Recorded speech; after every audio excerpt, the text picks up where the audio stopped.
Assalamualaikum warahmatullahi wabarakatuh. Perkenalkan, kami dari kelompok 6, mata kuliah Anatomi Fisiologi Manusia 2, kelas S1 3C, akan mempresentasikan tentang anatomi fisiologi sistem muskuloskeletal.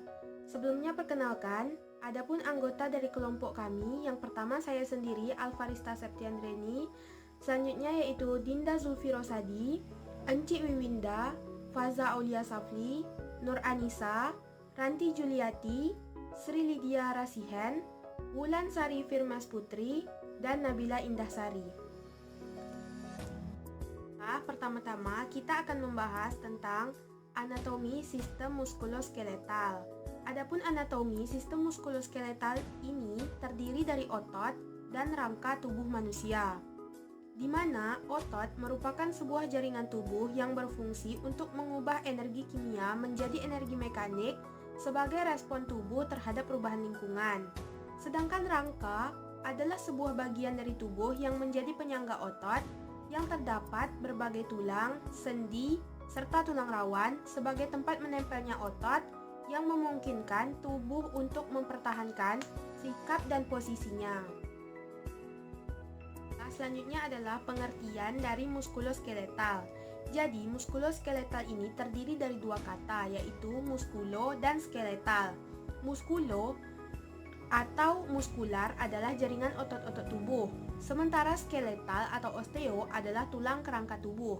Jadi, muskuloskeletal adalah ilmu yang mempelajari tentang muskulo atau jaringan otot-otot tubuh dan osteo atau tulang kerangka tubuh. Yang pertama, otot. Muskulus atau muskel. Otot disebut alat gerak aktif karena mampu berkontraksi sehingga mampu menggerakkan tulang. Semua sel-sel otot mempunyai kekhususan, yaitu untuk berkontraksi. Otot membentuk 40-50% berat badan.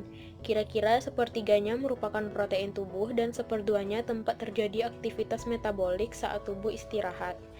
Kemudian, terdapat lebih dari 600 buah otot pada tubuh manusia. Sebagian besar otot-otot tersebut diletakkan pada tulang kerangka tubuh dan sebagian kecilnya ada melekat di bawah permukaan kulit. Kemudian, gabungan otot berbentuk kumparan dan terdiri dari yang pertama fascia. Fascia adalah jaringan yang membungkus dan mengikat jaringan lunak. Fungsi dari fascia yaitu mengelilingi otot, menyediakan tempat tambahan otot, memungkinkan struktur bergerak satu sama lain, dan menyediakan tempat peredaran darah dan saraf. Kemudian yang kedua ventrikel atau empal, merupakan bagian tengah yang menggembung. Kemudian yang ketiga ada tendon, urat otot, yaitu kedua ujung yang mengecil tersusun dari jaringan ikat dan bersifat liat. Berdasarkan cara melekatnya pada tulang, tendon dibedakan menjadi yang pertama ada arigo dan inersio. Arigo merupakan tendon yang melekat pada tulang yang tidak berubah kedudukannya ketika otot berkontraksi. Kemudian inersio merupakan tendon yang melekat pada tulang yang bergerak ketika otot berkontraksi. Baiklah, selanjutnya saya akan menjelaskan tentang fungsi sistem otot, yaitu yang pertama ada pergerakan otot, yaitu menghasilkan gerakan pada tulang tempat otot tersebut melekat dan bergerak dalam bagian organ internal tubuh. Yang kedua ada penopang tubuh atau mempertahankan postur otot menompang rangka dan mempertahankan tubuh saat berada dalam posisi berdiri atau saat duduk terhadap gaya gravitasi. Yang ketiga ada produksi panas, yaitu kontraksi otot-otot secara metabolis menghasilkan panas untuk mempertahankan suhu tubuh normal. Selanjutnya saya akan memasukkan ciri-ciri sistem otot, yaitu ada 3. Yang pertama ada kontraksitilitas, yaitu serabut otot berkontraksi dan menegang otot menjadi lebih pendek dari ukuran semula. Yang kedua ada ekstensibilitas, yaitu serabut otot memiliki kemampuan untuk menegang melebihi panjang otot saat rileks.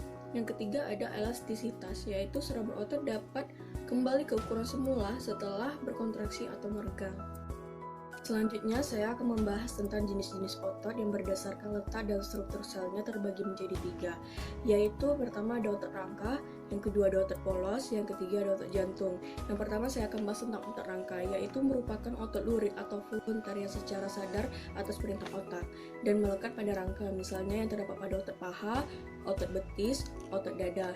Kontraksinya sangat cepat dan kuat. Yang kedua ada otot polos, yaitu merupakan otot tidak berlurik dan involuntar atau bekerja secara tidak sadar. Jenis otot ini dapat ditemukan pada dinding berongga seperti kandung kemih dan uterus, serta pada dinding tuba seperti pada sistem respiratorik, pencernaan, reproduksi, urinarius, dan sistem sirkulasi darah. Kontraksinya kuat dan lamban. Yang ketiga ada otot jantung, yaitu otot jantung juga otot serat lintang involunter, mempunyai struktur yang sama dengan otot lurik. Otot ini hanya terdapat pada jantung, bekerja terus-menerus tanpa henti. Tapi otot jantung juga mempunyai masa istirahat, yaitu setiap kali berdenyut. Nah, selanjutnya, berdasarkan gerakannya, otot dibedakan menjadi dua, yaitu otot antagonis dan otot sinergis. Otot antagonis yaitu hubungan antar otot yang cara kerjanya bertolak belakang atau tidak searah, yang dapat menimbulkan gerak berlawanan. Contohnya, ekstensor meluruskan dengan fleksor membengkokkan. Misalnya yaitu otot bisep dan otot trisep. Lalu, depresor gerakan ke bawah dengan elevator gerakan ke atas. Misalnya, gerak kepala menunduk dan menengadah. Nah, yang kedua yaitu otot sinergis, di mana hubungan antar otot yang cara kerjanya saling mendukung atau kerjasama, yang menimbulkan gerakan searah. Contohnya, pronator teres dan pronator quadrus. Selanjutnya, adapun mekanisme kontraksi otot. Yang pertama yaitu pelepasan asetilkolin neurotransmitter dipicu oleh impuls saraf yang mencapai ujung saraf motorik. Yang kedua, asetilkolin melewati celah saraf otot dan mengikat reseptor asetilkolin dari serat otot.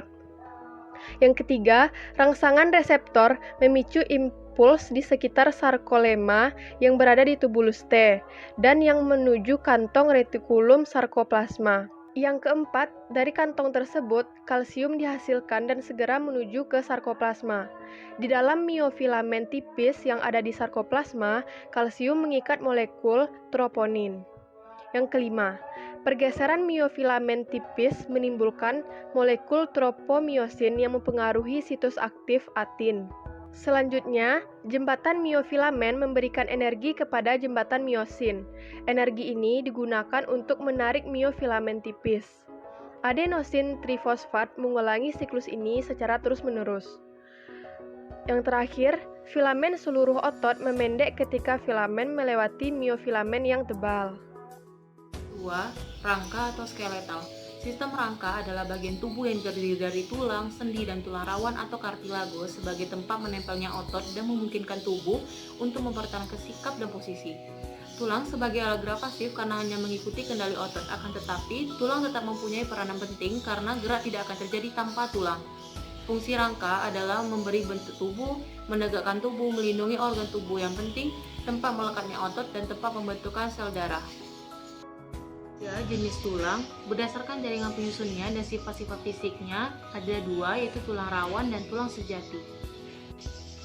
Tulang rawan tersusun dari sel-sel tulang rawan. Ruang antar sel tulang rawan banyak mengandung zat perekat dan sedikit zat kapur yang bersifat lentur. Tulang tersebut biasanya terdapat pada tulang anak kecil dan orang dewasa. Terdapat pada ujung tulang rusuk, laring, trakea, bronkus, hidung, telinga, dan antar ruas-ruas tulang belakang. Tulang rawan atau kartilago ada 3 macam. Yang pertama ada tulang rawan hyaline, yaitu kuat dan elastis dan terdapat pada ujung tulang pipa. Yang kedua, tulang rawan fibrosa yang memperdalam rongga dari cawan-cawan tulang panggul dan rongga glenoid dari skapula. Ketiga, tulang rawan elastik yang terdapat dalam daun telinga, epiglotis, dan faring. 2. Tulang sejati atau osteon, disebut juga dengan osteon, merupakan sebuah jaringan ikat padat yang paling keras dari semua jaringan yang ada di dalam tubuh. Bentuknya keras karena mengandung garam kapur fosfat dalam bentuk senyawa kalsium klorida. Zat kapur tersebut dalam bentuk kalsium karbonat dan kalsium fosfat yang diperoleh atau dibawa oleh darah. Pada tulang keras terdapat saluran Havers yang di dalamnya terdapat pembuluh darah yang berfungsi mengatur kehidupan sel tulang. Tulang bersifat keras dan berfungsi menyusun berbagai sistem rangka. Permukaan luar tulang dilapisi selubung fibrosa atau periosteum, lapis tipis jaringan ikat endosteum yang melapisi rongga sumsum dan meluas ke dalam kanakuli tulang pompa. Secara mikroskopis, tulang terdiri dari sistem Havers, merupakan saluran yang berisi serabut saraf, pembuluh darah, aliran limfe. Lamela merupakan lempengan tulang yang tersusun konsentris. Lacuna, ruangan kecil yang terdapat di antara lempengan-lempengan yang mengandung sel tulang. Canaliculi memancar di antara lacuna dan tempat difusi makanan sampai ke osteon.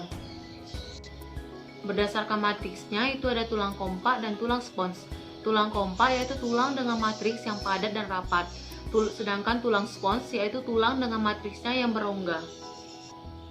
Berdasarkan bentuknya, itu ada 5. Yang pertama, ossa longa atau tulang pipa atau tulang panjang, yaitu tulang yang ukurannya panjangnya itu terbesar. Contohnya tulang paha. Ossa brevia, tulang pendek, yaitu tulang dengan ukurannya yang pendek. Contohnya, tulang yang terdapat pada pangkal kaki, pangkal lengan, dan ruas-ruas tulang belakang. Ossa plana, yaitu tulang pipi, yaitu tulang yang ukurannya lebar. Contohnya, tulang belikat, tulang rusuk. Yang keempat ada ossa irregular, tulang yang tak beraturan, yaitu tulang dengan bentuk yang tak tentu. Contohnya, tulang belakang. Yang kelima, ossa pneumatica, yaitu tulang berongga udara, yang mempunyai rongga udara yang luas di bagian dalamnya. Contohnya, tulang rahang atas. Selanjutnya ada sel-sel penyusun tulang. Sel-sel penyusun tulang terbagi menjadi 3, osteoblast, osteosit, dan osteoklas. Osteoblast yaitu sel tulang muda yang menghasilkan jaringan osteosit dan mengekspresikan fosfat dalam pengendapan kalsium dan fosfat ke dalam matriks tulang. Kemudian ada osteosit. Nah, osteosit yaitu sel tulang dewasa yang bertindak sebagai lintasan untuk pertukaran kimiawi melalui tulang yang padat. Kemudian ada osteoklas, yaitu sel-sel yang dapat mengabsorpsi mineral dan matriks pada tulang. Selanjutnya yaitu organisasi sistem rangka. Organisasi sistem rangka ini terbagi menjadi 2, ada rangka aksial dan rangka apendikular. Rangka aksial yaitu rangka aksial itu terdiri dari 80 tulang yang membentuk aksi sepanjang tubuh dan melindungi organ-organ pada kepala, leher, dan dada. Nah, rangka aksial ini terdiri dari tengkorak. Tengkorak itu tulang yang tersusun dari 22 tulang, yang mana terdiri dari 8 tulang kranial dan 14 tulang fasial. Kemudian ada tulang pendengaran atau auditory. Kemudian ada tulang hyoid atau tulang yang berbentuk huruf U, terdapat di antara laring dan mandibula.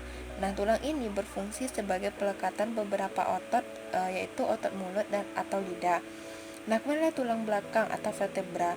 Nah, tulang ini berfungsi untuk menyangga berat tubuh dan memungkinkan manusia melakukan berbagai macam posisi dan gerakan, misalnya berdiri, duduk, atau berlari. Kemudian ada tulang iga atau rusuk, yaitu tulang yang bersama-sama dengan tulang dada membentuk perisai pelindung bagi organ-organ penting yang terdapat di dada seperti paru-paru dan jantung. Kemudian ada tulang dada atau sternum. Nah, terdiri atas tulang-tulang yang berbentuk pipi. Organisasi sistem rangka yaitu rangka apendikuler, yaitu merupakan rangka yang tersusun dari tulang bahu, tulang panggul, dan tulang anggota gerak atas dan gerak bawah yang terdiri dari 126 tulang. Baiklah, selanjutnya yaitu mengenai pembentukan tulang. Pembentukan tulang ini dimulai dari proses osifikasi yang dimulai dari pembentukan tulang rawan, diikuti pengikatan mineral oleh osteoid menjadi tulang keras. Sel-sel tulang rawan mati ini digantikan oleh osteoblast. Selanjutnya yaitu mengenai hubungan antar tulang. Hubungan antar tulang ini dibagi menjadi beberapa, yaitu yang pertama ada synarthrosis, yaitu hubungan antara dua tulang yang tidak dapat digerakkan sama sekali. Artikulasi ini tidak memiliki celah sendi yang dihubungkan dengan jaringan serabut. Dijumpai pada hubungan tulang pada tulang-tulang tengkorak yang disebut sutura atau sutur. Teman-teman bisa lihat gambar di bawah ini. Itu merupakan contoh dari synarthrosis, synfibrosis pada tulang tengkorak. Selanjutnya itu ada amfiartosis, yaitu hubungan antara dua tulang yang dapat digerakkan secara terbatas.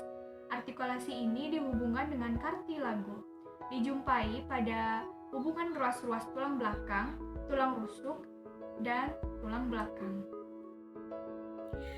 Nah, untuk hubungan antar tulang yang ketiga itu ada yang disebut sebagai diartosis. Diartosis ini merupakan hubungan antara dua tulang yang dapat bergerak secara leluasa atau tidak terbatas. Nah, untuk melindungi ujung-ujung tulang yang terdapat di persendian itu ada yang disebut minyak sendi atau cairan yang disebut sinovial, yang mana fungsinya sebagai pelumas sendi. Adapun yang termasuk ke dalam bagian-bagian diartosis ini adalah sendi-sendi yang sudah kita kenal seperti sendi engsel, sendi putar, sendi pelana, sendi kondiloid, sendi peluru, dan sendi luncur. Nah, selanjutnya kita masuk ke kelainan-kelainan yang terjadi pada sistem ini. Yang pertama itu ada fraktura atau patah tulang. Patah tulang ini bisa saja terjadi akibat benturan yang sangat keras seperti contohnya kecelakaan. Nah, pemulihan pada kelainan ini bisa dengan cara menyambungkan kembali atau mengembalikan posisi tulang ke posisi semula dengan cara penambahan pen atau platina, yang mana cara ini dapat dilakukan dengan cara pembedahan. Selanjutnya, apabila tulang sudah berada di posisi semula atau sudah menyambung kembali, pen atau platina tersebut dapat diambil kembali.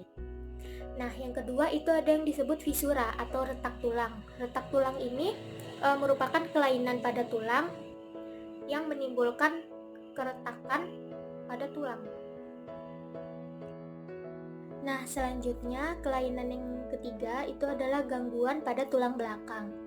Ada berbagai macam jenis gangguan yang terdapat pada tulang belakang. Itu yang pertama ada lordosis, di mana lordosis ini merupakan keadaan tulang belakang yang melengkung ke depan. Nah, yang kedua itu kifosis, merupakan keadaan tulang belakang melengkung ke belakang sehingga badan terlihat bongkok. Nah, yang ketiga itu ada skoliosis, yaitu keadaan di mana tulang belakang melengkung ke samping, ke kiri, atau ke kanan. Kelainan selanjutnya yaitu ada osteoporosis, di mana osteoporosis ini tulang mengalami kerapuhan yang disebabkan oleh berkurangnya kadar kalsium di dalam tulang tersebut. Selanjutnya ada rakritis. Rakritis ini di mana kondisi tulang seseorang yang lunak disebabkan karena kekurangan vitamin D. Vitamin D ini berfungsi sebagai mengabsorpsi fosfor dan berperan sebagai metabolisme kalsium di dalam tulang. Selanjutnya ada kram, di mana keadaan kram ini berada dalam keadaan kejang. Hal ini disebabkan karena aktivitas otot secara terus-menerus dilakukan. Selanjutnya ada hipertrofi. Hipertrofi ini di mana keadaan otot itu lebih kuat dan lebih besar. Hal ini disebabkan karena otot selalu dilatih dalam bekerja dan seperti olahraga. Selanjutnya ada atrofi. Atrofi ini di mana keadaan otot lebih kecil dan lebih lemah kontraksinya. Hal ini disebabkan oleh adanya virus polio.